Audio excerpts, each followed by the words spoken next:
на объекте уже смонтировали камин. Использовали каминную топку Остов. Кожух зашили листами ГВЛ для последующей отделки. Внизу приток, сверху отвод теплого воздуха из кожуха. Размеры топки 84 см ширина и 57 высота. В комплекте сразу купили декоративную накладку, которая закрывает торцы. Подъемный стеклянный экран. Очень тяжелый противовес, поднимается легко. Есть регулировка притока.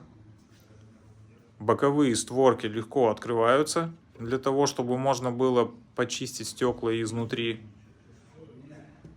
С обратной стороны то же самое. Классный вариант каминной топки для устройства домашнего очага.